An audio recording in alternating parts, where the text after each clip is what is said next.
Hi, this is Maggie, and welcome back to Leadership Insights.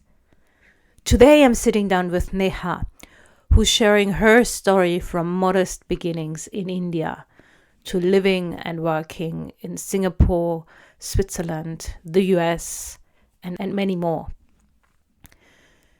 We discussed the notion of privilege, how you can be really privileged in one way and perhaps not so privileged in other ways. And she's sharing how for her failure was just not an option. So tune in and enjoy this episode.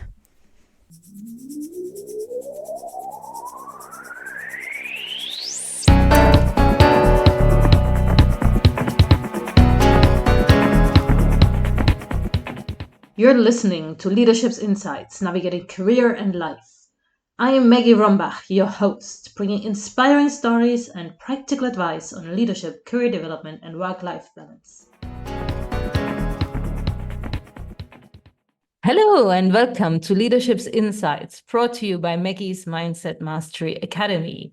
And today I'm here with Neha Thakkar.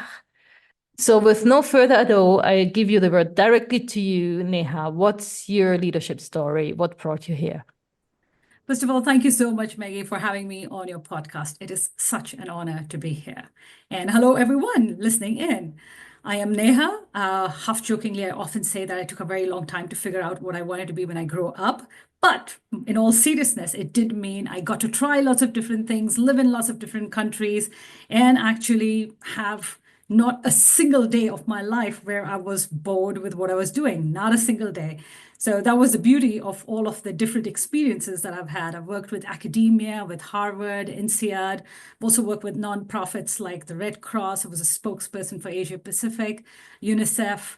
And yes, I was a satellite engineer actually to begin with. That is where I started. So I started off as a satellite engineer, then a journalist, then a communications person, and then ultimately also worked with the government of Singapore and finally in the private sector with Meta, Facebook, and then expat advising as a person who's now extremely passionate about global talent and global mobility.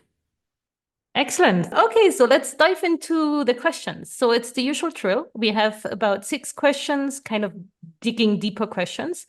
And then we'll have the quick fire bursts. So I explain a bit more when we get there. So starting off, what are your top 3 guiding values, both in your career and private life? All right. Well, number one has to be surrounding myself with people that inspire me, intrigue me, build me up in some way. And when I say build me up, I'm not talking about people who are like, oh, wow, Neha, you're great. It isn't about that, but it's leading to my growth in some way, shape, form. And I don't know where I heard this or read this, but I remember coming across this thought that we are the average of the 5 people we spend the most time with. So I'm extremely conscious about who are the 5 people that I spend the most time with. And I would say I would even extend it to 10 people for that matter, because it is something that I feel very deeply, I would say, very religiously strongly about, in the sense that life is too short to be surrounded by useless, horrible people who break you down. Why do that when you can be, surrounded by people who lead to positive thinking, positive growth? And I'm not talking about positivism, the toxic optimism, so to speak, but just people who are right for you, whatever your energy is, whatever it is that you need in your So life. it's really positivity and people. It's kind of together. I would say The it's more value. about just surrounding yourself with good people, finding your tribe, whatever your Nice. tribe may be. So it's not always the most positive people. Like, I do have some harsh critics in these circles, but it's about finding the tribe that ultimately builds you up as a person, leads to some sort of meaningful growth in the way you deal with life. Because let's face it, everyone's life is challenging in its own special, unique way.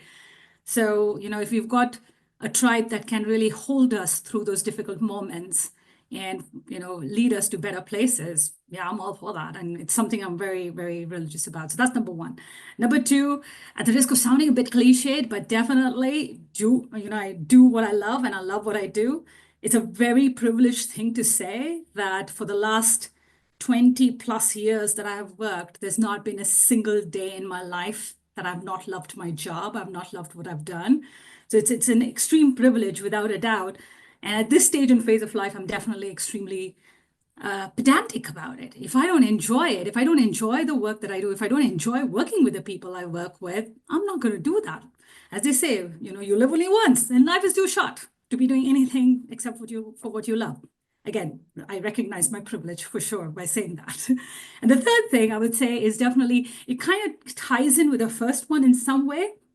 I am really one of the strong guiding values I would say for me is that being able to have that growth mindset, which means putting yourself in the uncomfortable zone where, I mean, growth happens only in that zone when you fail or when you put yourself in new situations, where you put yourself in what is called the uncomfortable zone. That's where growth happens. I think again, it was, I think, a professor who once, I've forgotten her name, but she was the one who said the growth period is the grown period. So it's something, yes, I feel like, you have to consciously find those spaces where you can grow as a person. That's great. So just to summarize that, so find your tribe, something around passion, like love what you do, and a growth mindset. Wow. Yes. Yep. That's succinctly put. That sounds like a good recipe. There you go. I mean, it's worked real well for me, I have to say. It has really worked well for me. Excellent. So here comes the next one. So can you think of one accomplishment in your life that you're really proud of, and why are you proud of it? It's more of, I would say, in some way, it's a personal and professional accomplishment in the sense that I was born in a very small town in India where the horizons were very limited. And it's one of those things that, and especially being in that small town, the mindset was that it's a privilege for girls to have an education, but for boys, it's a necessity. And that came with a lot of underlying assumptions, presumptions, and some of it was around the idea that as a woman, you don't really need to work. Your father looks after you till you get married, and then you can find a husband who looks after you. I was extremely lucky to be born in a family that did not think that way, but it was set in this sort of a social thinking community. And having parents who extremely were encouraging about, no, you need an education, you need to be independent, at least have the ability to be financially independent. And then whether you choose to do it or not is a different thing, but you need to have that ability. From that small town in India, going and living in like 10 different countries, working with some of these fantastic organizations that I probably did not, most of them I did not even hear of when I was that young. Sorry. In addition to that, the most recent transition going into the space of entrepreneurship with an extremely, I have to say, fantastic, supportive partner who is brilliant at what she does, and she's a seasoned entrepreneur. But even making that transition from, one thing is like from the small town girl to this person who's like lived in 10 different countries, and professionally then from working with all of these big brands, big companies, saying like, hey, you know what? I'm betting on myself now, and I'm betting on this person and this idea of this company. I would say these two things are something that I'm extremely proud of, and I'm glad I'm at this stage in life where I can make these choices. So the small town girl who made it to all those places.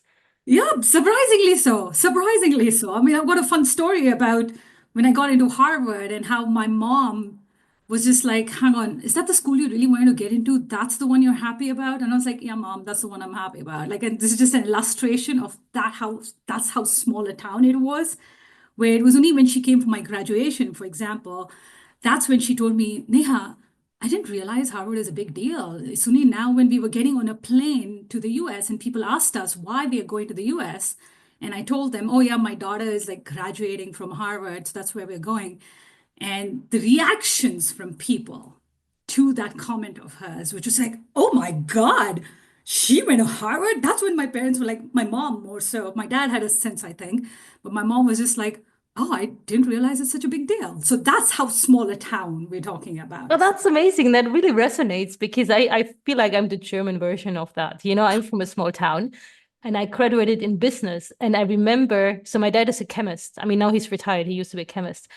And I remember when I graduated, he was wondering if I'd be like CEO as my first job kind of thing.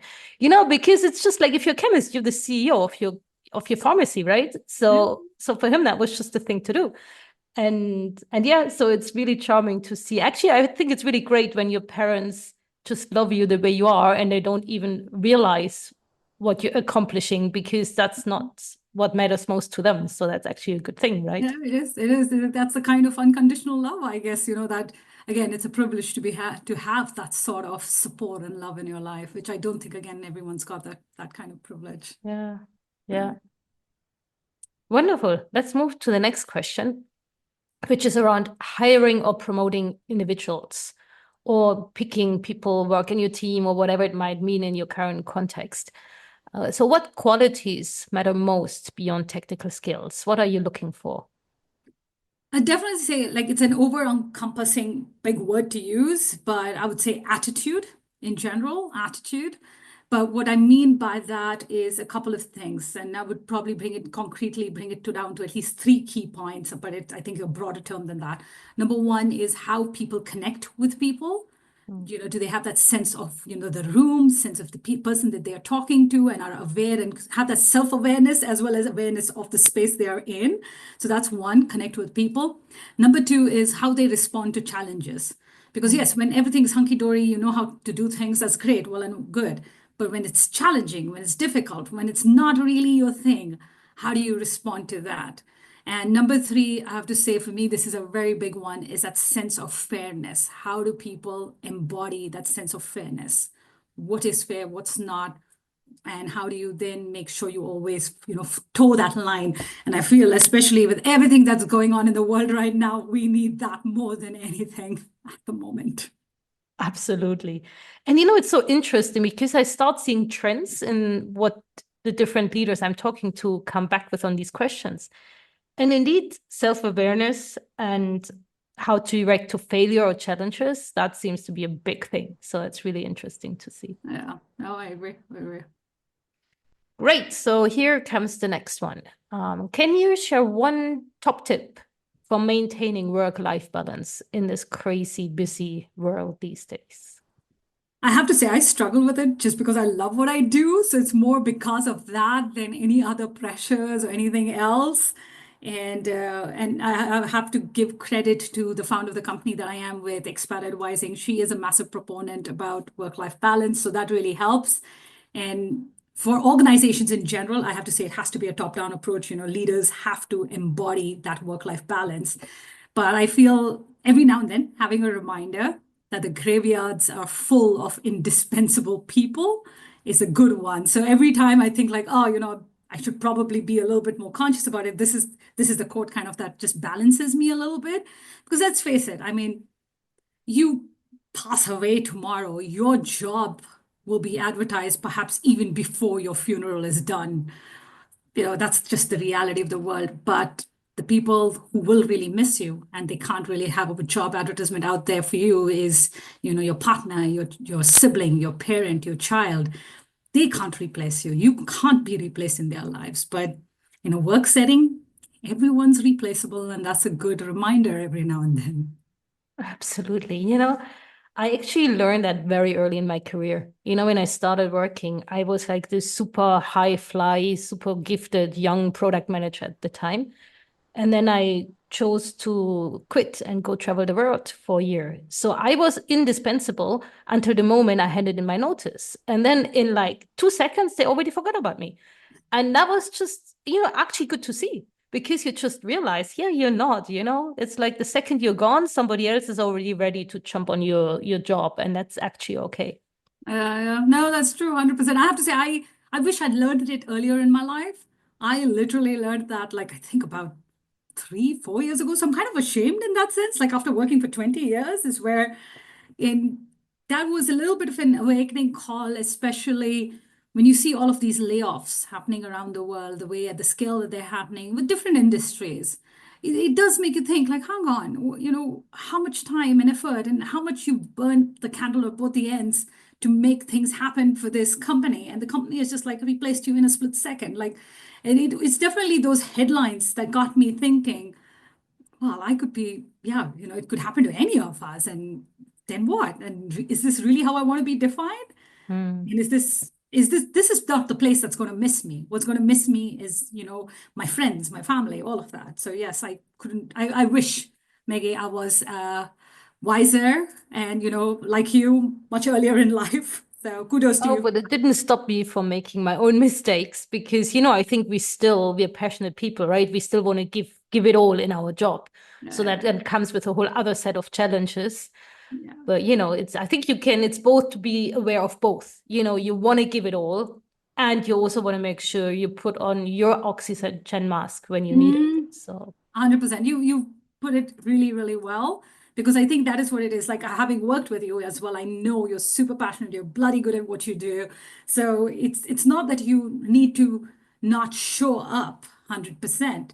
But I think a lot of people do make the mistake of showing up 150%, 180%. And to what end? That is the part where I question it. I feel everyone should commit to the job. Like I said, you should do what you love.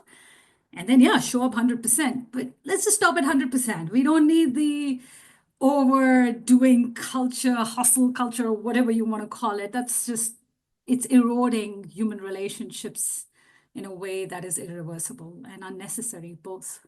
yeah, 100% is good enough. And that's Yes. already a lot. Yeah, exactly. Great. So here comes the next one. Could you share one valuable lesson from private life, whether it's sports or art or whatever it might be that helped you at work? It is, I would say, something that I observed with my parents more than myself. So it is something I observed as a child. So it's not so much as like from parenthood, from me being a parent, but me being the child of my parents.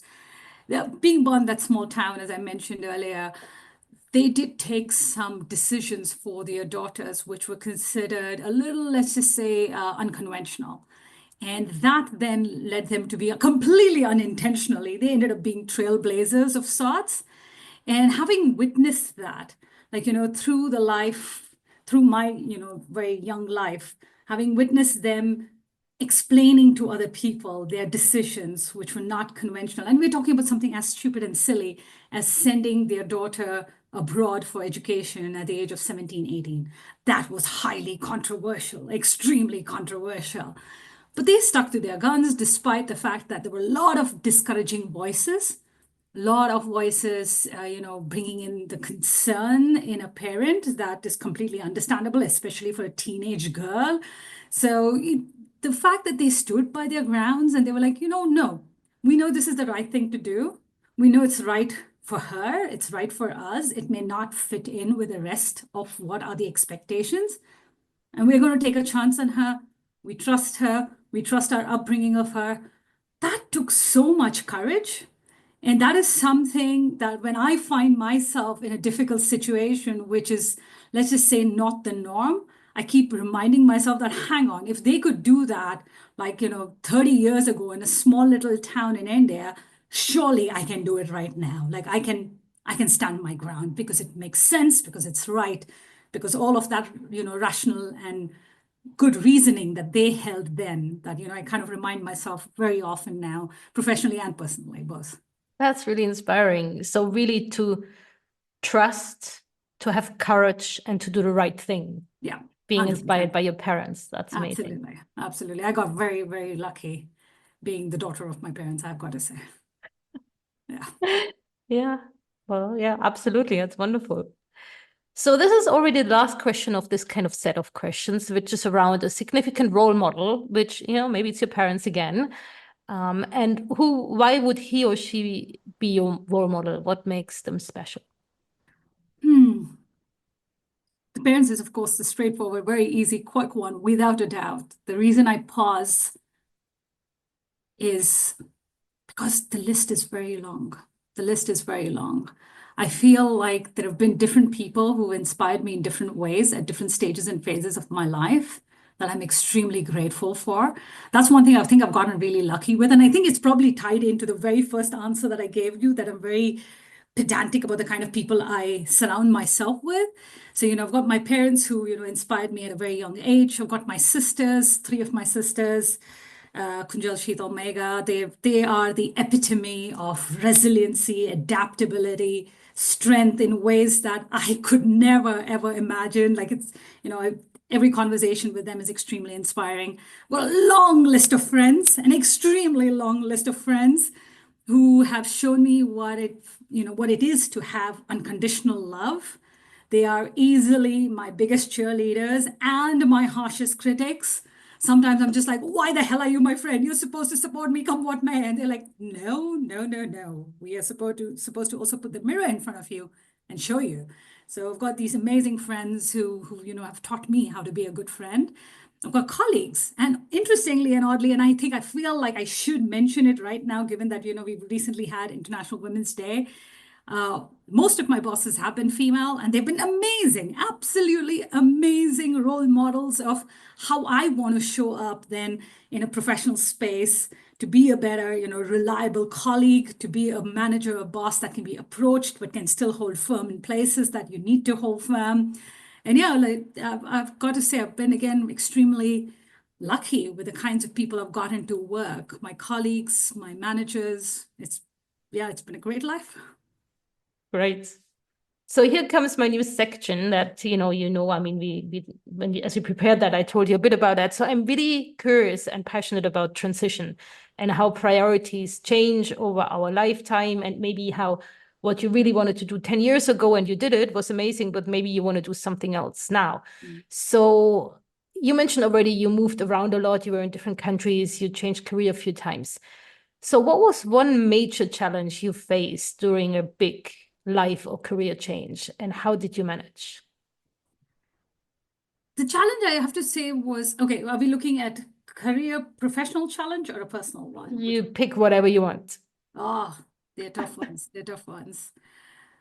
I would say it's sort of a daily thing that I am grappling with. And I don't know if challenge is this right word to use here, but this intersection of being at, having privilege and not having privilege, that's something I feel I'm constantly grappling with, both in my professional and personal life. And more so now, I would say, as a minority person in a European country, where it's something that is sort of at the back of my mind every now and then. But it is something that, like I said, I've been extremely lucky that I was born in the family that I was born with. The socioeconomic status of that family is really good as well, especially for that small town. So we had access to opportunities, to education, and all of that. And then, of course, much later in life, by working for all of the big brands that I did, that resulted into some access and network as well. And then, of course, with the education that I had later on for my graduate school at Harvard. So there's a lot of privilege that is packaged in that space with all of that. And then there is this idea that ultimately I am a woman and I am brown and I'm Asian. And that comes with its own interesting perceptions. Some of them right, some of them wrong, some of them stereotypes, regardless of labeling them, but there are certain perceptions attached to that. And then, living at this intersection of having privilege and not having privilege, and then figuring out how can I make the most of my privilege to ultimately pay it forward for women who look like me, who are from where I am, perhaps, or who have at least similar life stories, regardless of where they are from. What can I do with my privilege? Because I can sit at tables and access people that they may not be able to. So how do I pay it forward and kind of build that bridge or build that ladder for others behind me? Because I stand on the shoulders of giants. How can I then enable others? So I think that is something I would say. It's more like, I don't know if it's a bigger existential identity kind of crisis that we're talking about, but it is something that's constantly at the back of my mind. And yeah, apart from that, I'd say the other But challenge. so let's stick there for a second, because I did hear you say privilege at least 5 or 6 times already in this interview, and luck. And I think there's something about luck and privilege that, of course, if you get a bit of luck and a bit of privilege, that helps. But then also you made a lot of moves, and you're hardworking, you're passionate. I'm sure it wasn't just luck and privilege. So is there one thing that you could think of that helped you, maybe in terms of mindset or in terms of attitude, that helped you to actually make the best out of the luck and privilege you had? I hate admitting it, but it's the fact that failure was never an option for me. It was just not an option. I am easily one of my harshest critic, and I have to say thank you, Maggie, for that question. It's a very poignant question. I kind of gulped as you asked that question because it's a very difficult question as well. And the reason I say that is because one of the narratives that, I had growing up was, girls are a burden. They're a burden on the father, generally, in the context that I was raised in. They are a burden on the father. Ultimately, the family needs to kind of gather together enough to have some sort of quote unquote, we call them gifts now. We don't call them dowry anymore. We call them gifts for the daughter when she's married off. And then ultimately, she's a burden on the husband. And having to prove those people wrong, saying, no, I'm not a burden. I'm never going to be a burden. Whatever the definition of a burden, the fact that even, your worth as a person is only tied to the value that you bring in professionally, the money that you make, the company that you work for. So I think all of that did have this, it was somehow at the back of my mind where I can't fail. Like my parents were the trailblazers who made the decision that they did to, go against the advice of a lot of wise people around them. I cannot fail because if I fail, they look terrible. And not only do they look terrible, for girls in the future, this will not be an option. Mm. So Wow. that's the burden, I think, of, not being allowed to fail. Wow. And I guess there's also this element of having opportunities coming your way, but then also embracing those opportunities, right? 100%. Absolutely. I mean, it's one of those things, in fact, I tell a lot of my mentees that, when there is some sort of an opportunity out there, don't say no to it. Let the opportunity say no to you. And by that, what I mean is just like whether it's a job, whether it's grad school, whether it's school of any sort, doesn't matter. Apply. Just apply. What's the worst that's going to happen? You don't have something that you don't have already? What have you lost? You got this rejection email or letter? Who knows about it other than you who's going to read it? And it doesn't even matter. Even if the rejection is public, I've got to say, it's in many ways, when I look back in hindsight and in the grand scheme of things, the rejections I got in the past were favors to me that I did not realize I needed. Like before I applied to Harvard, I was actually rejected by another school. And when I got the rejection email, of course I was devastated. Of course I was unhappy.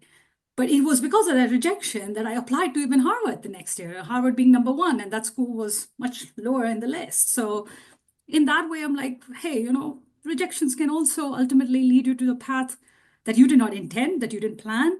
I certainly did not think of applying, to Harvard otherwise. So, but yes, definitely a very strong mantra for me, and it served me really well for more than 10 years. And I thank a colleague of mine, a colleague that you and I happen to know, Chris, who brought that up. And he said, like, don't reject yourself from opportunities. Let the opportunity reject you. Go for it.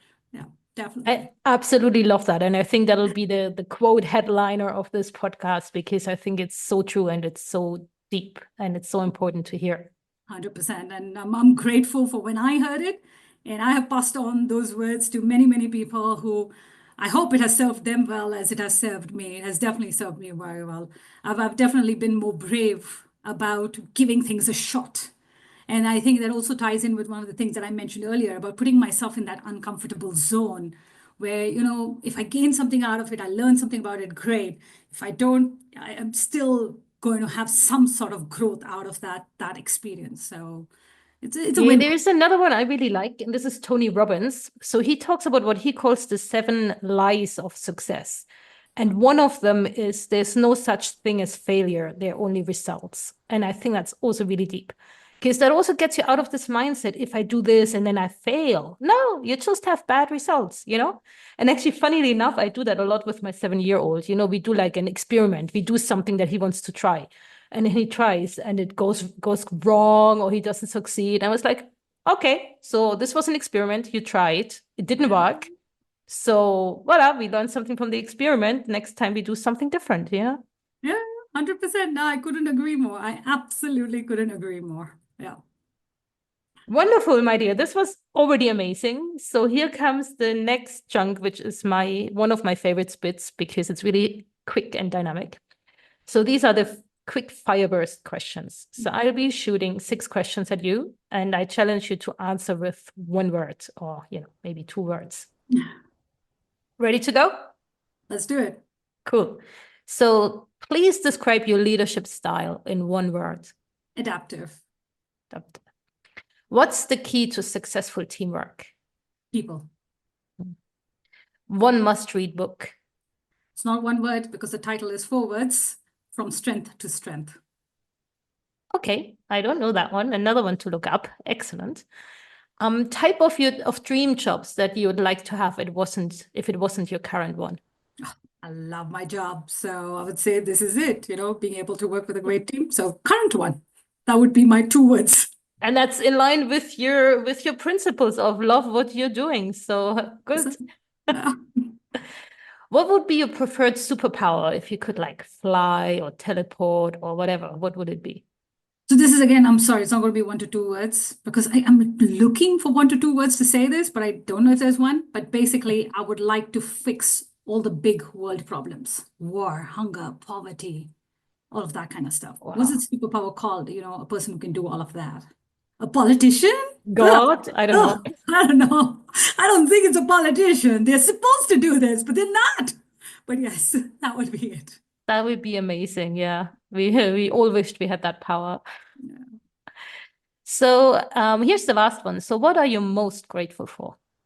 My life. Mhm. Yeah. It's beautiful with all its ups and downs and all of that. It's beautiful. Wow. Cool. So as we wrap this up, as a parting thought, what's the advice you would give to your 18-year-old self, or just kind of really anybody who's starting out? What I would tell my 18-year-old self is that there are 2 important days in your life. The first one is the day you were born, and the second one is the day you find out why. So spend a lot of time figuring out your why, because that will then sort out the rest of your life. And the why can keep changing. It will quite likely change, and that's okay too. What's your why? As of now, I have to say it's, again, being able to move the needle in that space of privilege and lack of privilege. And yeah, this is something I've been thinking about now for the last at least 10 years, I'd say. So, well, and that's the reason I say as of now, because yeah, 10, 15 years ago, that wasn't the case. But yeah, for the last 10 years, that's been my why, figuring out how I make the most of sitting at that intersection. Yeah, and inspire all those young women or men and give them opportunities.